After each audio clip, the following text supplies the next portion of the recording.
The night Lena Moran was locked out of her parents' house, the air carried the crisp bite of autumn, and the silence that followed felt colder than the wind. The porch light flickered above her, casting long, stretching shadows onto the concrete steps where her shoes had landed with a thud. She turned the knob one more time, but it didn't budge. No mistake, no misunderstanding. Just a deadbolt and the faint hum of the TV from the living room. Leaves whispered across the sidewalk as if trying to console her. She stood frozen, backpack still slung over one shoulder, unsure whether to knock or just sit. Inside, she imagined her mother's stern face and her father's quiet approval of this lesson. It was what they called it, after all. A lesson. Just like last month when she'd forgotten to rinse the dishes and had to sleep in the garage with the door open, or when she came home late from group study and was left to wait outside for 2 hours. A breeze pulled at the hem of her hoodie. Her breath clouded in the light. She walked slow at first, unsure of where to go, but certain of one thing.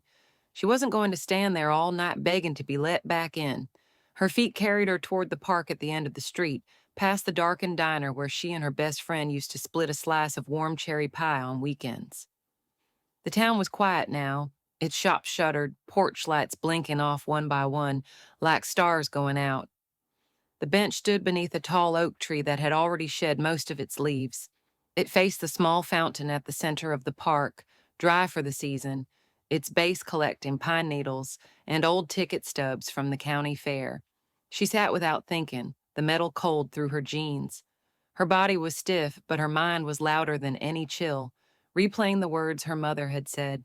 You need to learn how it feels to be on your own. Somewhere to her left, a window creaked open. Walter Crane watched from across the street, the old curtain pushed back just enough to see her small frame curled on the bench. He had lived there 40 years, long enough to know the rhythms of the neighborhood. He recognized Lena. He remembered her as the quiet girl who always offered to carry her neighbor's groceries, but never looked anyone in the eye for too long. He disappeared from view. A few minutes later, Lena heard the soft shuffle of slippers on pavement. She looked up and saw a folded object placed carefully on the edge of the bench, just within reach, just without demand. It was a blanket, faded green, well worn, the kind of softness only time could create. She didn't speak. Neither did Walter. He nodded once and turned back toward his home, not waiting for gratitude or permission. The front door clicked shut behind him. Lena pulled the blanket into her lap. The fabric smelled faintly of cedar and old books. She wrapped it around herself, tucked her legs beneath her, and leaned into the backrest. The night stretched on, stars blinking through a sky smeared with gray. She heard footsteps again, hours later, lighter this time, the clink of ceramic. A woman in her late 40s approached, hair tied back in a messy bun, a cardigan draped over pajama pants. She carried a mug, steam rising into the crisp air. You look cold, she said gently. I'm Denise. I run the cafe on Main. Lena straightened. Her hands, still buried in the blanket, gripped the edges a little tighter. She didn't answer right away. Denise offered the mug. It's cocoa. I figured you might need something warm. Lena took it hesitantly. The first sip sent warmth all the way to her toes. You don't have to say anything, Denise added, but no one should be out here alone, not in this weather. If you want, I've got a booth in back where you can rest for a bit. No questions. Lena looked at her, noticed the smile didn't press, didn't pull, didn't perform. She followed. The cafe smelled like cinnamon and nutmeg, and the lights above the counter were dimmed to a soft amber glow. Denise led her to a booth near the kitchen, where a folded quilt lay across the seat and an old radio played jazz, low enough to blend into thought. Stay as long as you need, she said. Just flip the sign when you're done. She turned and disappeared behind a curtain, leaving Lena with cocoa and quiet. Lena stared out the window as the first light of morning bled into the sky. Her reflection stared back, hair tousled, eyes rimmed with red, blanket still wrapped around her. She wasn't sure what she felt, not yet, but it wasn't fear. It wasn't anger either. She finished the cocoa, folded the blanket slowly, then stood. The cafe was still silent. On the counter, beside the register, she spotted a tin labeled, "Take a Muffin" on the house. She didn't take one. Not yet. Outside, the bench still waited. The wind had scattered a new layer of leaves around it. The sky had turned a powdery blue. She folded the green blanket and placed it into her backpack, her only belonging. Lena never thought she'd return to Montwell, but success, it seemed, liked to haunt the same streets as sorrow. The rental car coasted along Maple Avenue, the tires whispering over pavement, still damp from last night's drizzle. The trees, once playgrounds of her childhood imagination, now loomed taller, quieter, like they too remembered more than they let on. She pulled into the parking lot behind the Haven Realty building, a glass-fronted structure that looked oddly out of place among the town's red brick charm. This was her company's latest expansion, a regional branch meant to bring fresh eyes to the sleepy market of northern Connecticut. A logical business move, nothing more. At least that was the story she told herself. Inside, the office smelled of fresh paint and pine-scented cleaner. Jenny, her assistant, had flown in the day before to prep everything. She was already setting up folders on Lena's desk, her movements efficient, quiet. Lena nodded to her. Any messages? Just the usual, Jenny said. And a welcome basket from the Chamber of Commerce, cookies and something in a jar I don't recognize. Lena allowed herself a half smile. Pickled something, probably. It's Montwell. After Jenny stepped out to meet the contractor, Lena walked to the tall window facing the town square. Her gaze drifted across the cobblestone walkway, past the bronze statue of a Civil War soldier, until it settled on the small cafe just beyond the fountain. The sign hadn't changed, still read Denise's, hand-painted in script that curled like steam from a cup. It pulled at her, that sign. Not loudly, not cruelly, just enough. Later that morning, she crossed the street and stepped inside. The bell above the door chimed, and warmth wrapped around her, cinnamon, brewed coffee, and something distinctly, stubbornly familiar. She blinked at the sight of the interior, barely changed in 20 years. Same red stools along the counter, same mural of a harvest field on the back wall, even the same woman behind the register, though now her hair had silver threads woven through the chestnut waves. Denise looked up. For a moment, her face held no recognition. Then her eyes softened. Well, she said, wiping her hands on her apron, you've grown into the coat. Lena smiled. And you still make the best cocoa in the county. Denise walked around the counter and pulled her into a brief, firm hug. You didn't tell me you were coming. I wasn't sure I would, Lena admitted. They sat by the window where the light filtered through lace curtains. Denise poured coffee for them both and brought over a plate of fresh pumpkin pie. People came and went, postmen, retirees, a group of high schoolers with backpacks slung low. Some glanced at Lena, others nodded politely. People talk, Denise said gently. But don't let that stop you from breathing in your own hometown. Lena didn't reply. She stared at her coffee, then reached into her bag and pulled out a folded square of green wool. She unfolded the blanket slowly, smoothing it over her lap. A breath caught in Denise's throat. You kept it? Lena nodded. It was the first thing that made me feel safe. Outside, a man shuffled past the window, layered in 2 coats and fingerless gloves. His cart squeaked behind him, one wheel wobbling. Lena stood suddenly. Be right back. She stepped outside, walked quietly to the man, and handed him a paper cup of hot coffee she'd grabbed from the counter. He looked at her, startled, but accepted it with a nod. No words passed between them. Back inside, Denise watched from the booth. You're not the same girl, she said, as Lena sat down again. No, Lena replied, but I still remember her. That evening, back at the office, Lena unlocked a drawer in her desk and pulled out an old shoebox tucked at the back. Inside was a bundle of letters, a pressed autumn leaf, and a faded photograph of Montwell's town square lit up with string lights. She stared at it for a moment before sliding the box aside and reaching for the blanket again. It held no scent now, only the weight of time. Her phone buzzed. An unknown number lit the screen, followed by a voicemail alert. She hesitated, then played it. Lena, the voice said. A younger one, hesitant. It's Nora, your cousin. They've been asking about you.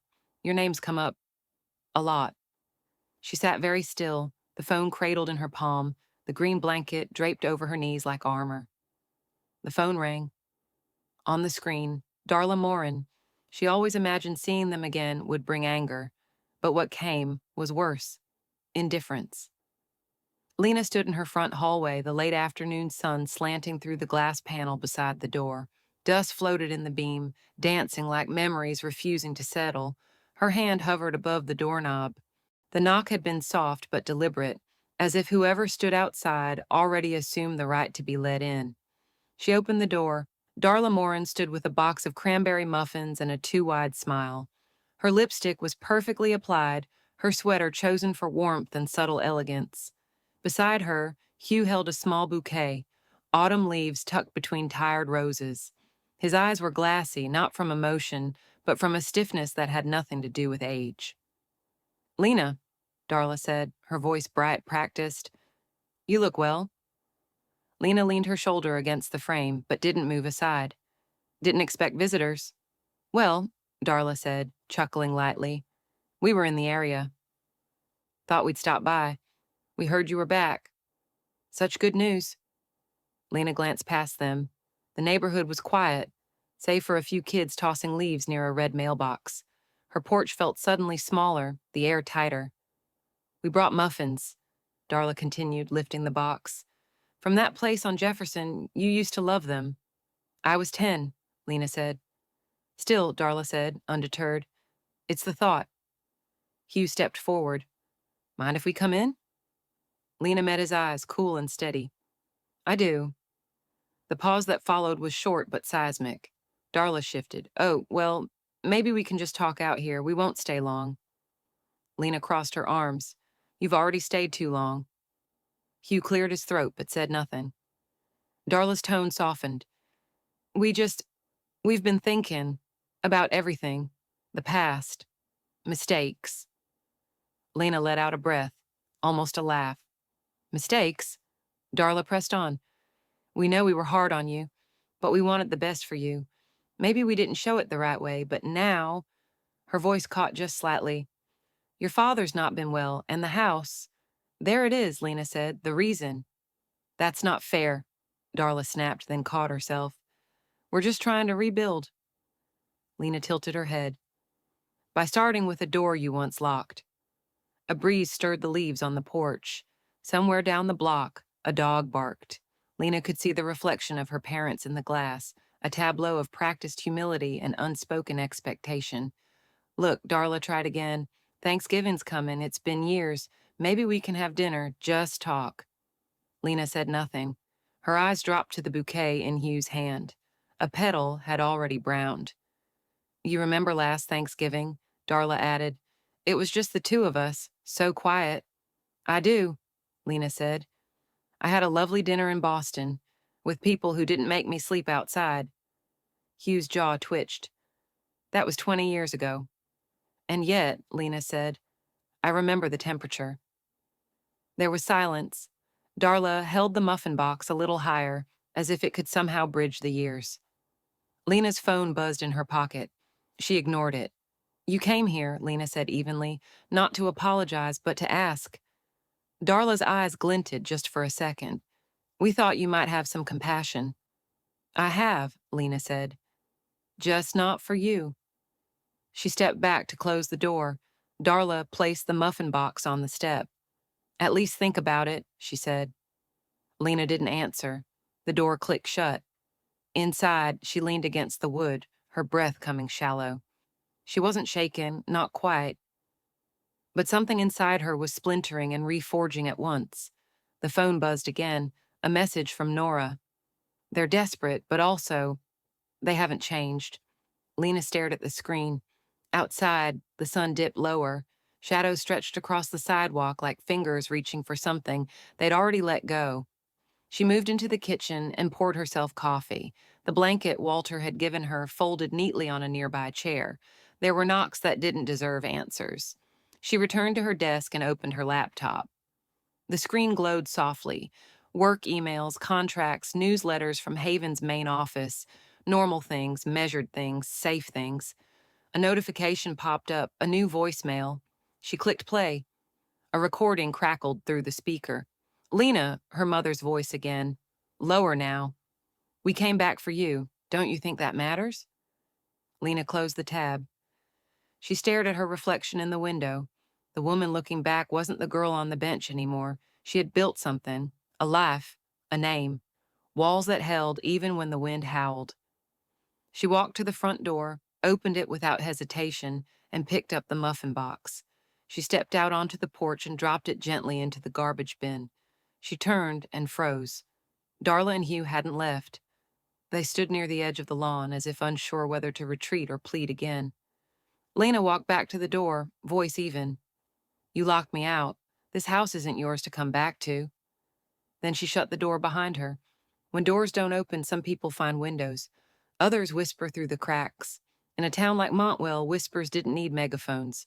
They only needed front porches, grocery lines, and the quiet lull of a coffee shop on a slow afternoon. Lena first noticed it at the diner 2 blocks from her office, where the usual, "How's the weather?" greetings had shifted into longer glances and shorter smiles. The woman at the register barely made eye contact. A man near the window whispered something into his coffee. She tried to brush it off, but then came the emails. Jenny entered the office, holding her phone with a frown deepening by the second. You should see this, she said. Lena looked up from the paperwork, noting the hesitation in her assistant's eyes. Jenny passed the phone over. On screen was a thread from a local Facebook group, Montwell Memories. The top post featured a photo of Lena standing outside her office. The caption read, "She left her parents behind when they needed her most. Now she's back like nothing ever happened." There were comments, dozens, maybe hundreds, some questioning, others damning, a few from people she'd never even met. I thought she was the successful one. Doesn't seem very kind. She was always cold, even in school. I heard she doesn't even visit her family for the holidays. Lena set the phone down slowly.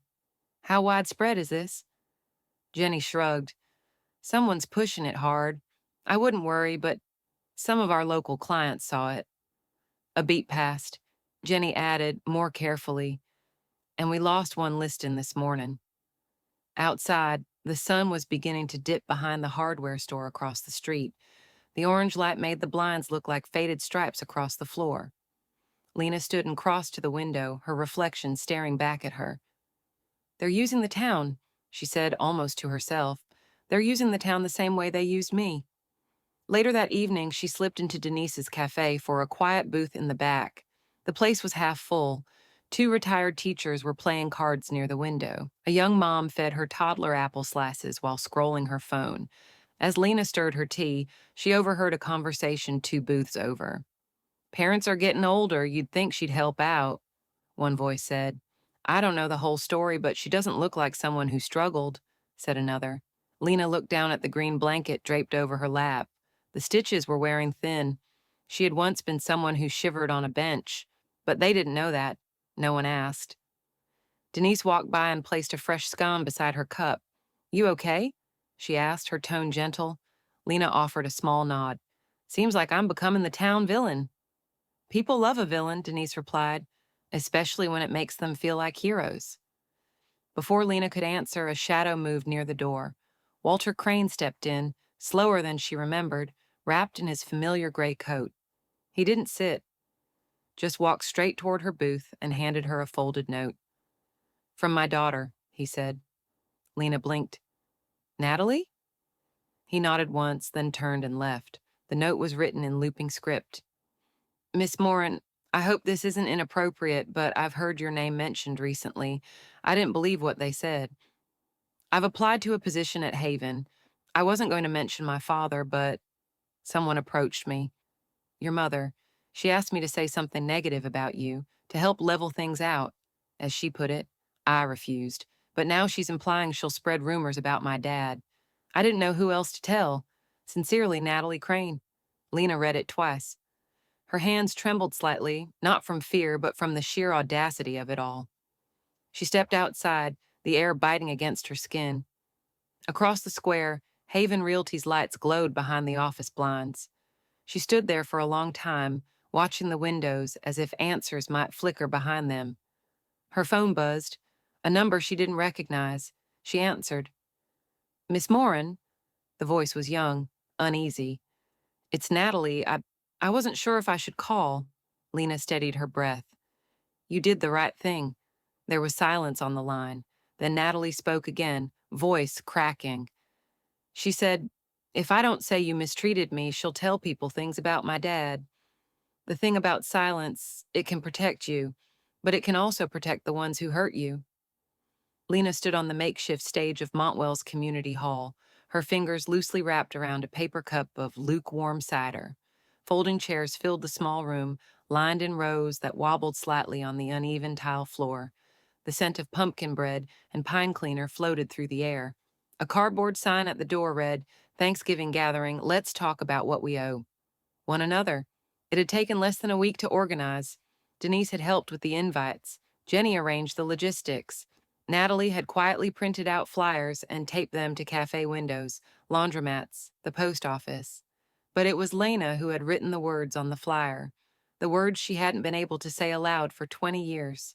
A few dozen people trickled in, some curious, others cautious. Walter sat in the back, his coat folded neatly beside him. His eyes found hers across the room, unreadable but steady. Jenny approached, whispering, Local papers here, just one reporter, and a couple of realtors from our Montville branch. Lena nodded. Her mouth felt dry. She stepped up to the microphone. No podium, no screen. Just her and a town that hadn't decided what it believed. Thanks for coming, she said, voice even. I know this wasn't the usual kind of Thanksgiving event. A few chuckles, a few coughs. I came back to Montwell to open a branch office. That's the business version. But the truth is, I came back to prove something. To myself. Maybe to others, too. She paused, scanning the faces. Some familiar, some not. All waiting. I'm not here to defend myself. I've spent enough of my life doing that. But I'm here to tell the truth. Because silence hasn't helped me, and it's certainly not helping the people they're using now. She motioned to the side of the room. Natalie stepped forward hesitantly, a folder clutched in her hands. She looked smaller somehow, despite her straight shoulders. My name is Natalie Crane, she began. I applied for a job at Haven Realty. I didn't plan to speak today, but my father asked me to, because he remembers. She glanced at Walter. He didn't move, but something softened in his expression. My father once gave a blanket to a girl sleeping on a bench. He never told me why, just said she looked cold and no one else seemed to notice. That girl was Lena. Gasps stirred the air. Last week, someone asked me to lie, Natalie continued. She said I should say Lena mistreated me, that she had a pattern of cruelty. She said it would help her family. And if I didn't do it, she'd ruin my father's name. Whispers now. Sharp inhales. I said, no. Natalie stepped back. Lena returned to the microphone. I don't owe anyone money. I don't owe apologies for surviving. But I do owe this town the truth. She reached into her coat pocket and pulled out a small recorder. She pressed play. Darla's voice echoed from the speaker, tinny but unmistakable. If she thinks she can come back here and act like she didn't abandon us, she's got another thing coming. Let's see how her business does when people think she's heartless. She owes us. Murmurs rose from the crowd. A woman in the third row shook her head slowly. A man near the exit crossed his arms, jaw tight. Lena stopped the recording. I didn't come here for revenge, she said. I came because the same woman who locked me out of a house is now trying to lock others out of opportunity. She stepped down. Walter stood. She was 17, he said quietly. I remember that night was cold. He walked forward slowly, holding the same green blanket in his arms. I didn't know her name then. I just knew she was a kid, alone, and no one came looking. He placed the blanket on the table beside Lena. The room held its breath. The reporter scribbled furiously. A chair creaked. Outside, wind brushed against the windows like a hush over tension. In the corner, someone raised a hand. So, what are you going to do now? She had returned to the same bench, but she wasn't the same girl. The metal slats were still cold beneath her, even through the thickness of her coat. A hush had settled over Montwell Park. The kind of quiet that arrived only on the eve of Thanksgiving, after the stores had closed early, after the last pie had been baked, after even the restless had gone home to flickering televisions and thawing turkeys. Lena sat with her legs tucked beneath her and a folded green blanket resting in her lap. The same one Walter had offered her years ago, the same one that had waited in the back of her closet through college dorms, studio apartments, and boardrooms. Now it lay like an old friend between her and the chill of the night. She watched as a boy, maybe 19, maybe 20, wandered into view. His jacket was too thin, his sneakers soaked at the toes. He moved like someone used to not being seen. When he spotted the bench, he looked both relieved and resigned. He dropped onto the far end, curling into himself. Lena turned only slightly. The green blanket remained in her lap. He glanced over once, didn't speak. After a long moment, she stood, walked quietly to his side, and draped the blanket around his shoulders.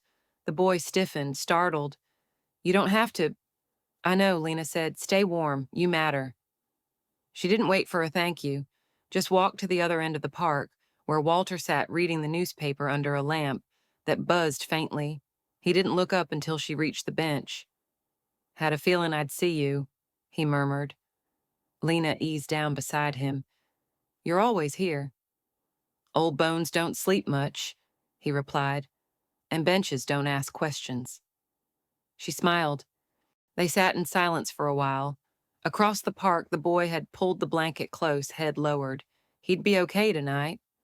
"I called Natalie," Lena said quietly. "Told her the job's hers if she still wants it." Walter nodded, folding the paper with careful hands. "She'll say yes. She's stubborn. Got it from her mother." Lena tilted her head. "I thought she got it from you." Walter chuckled, a dry, warm sound. "Nah, all I passed down was the blanket." The lamp overhead flickered. Somewhere nearby, a bakery's timer chimed, spilling warm, yeasty smells into the air. Her phone buzzed in her coat pocket. A message from Natalie lit the screen. "I'd be honored." "My father said."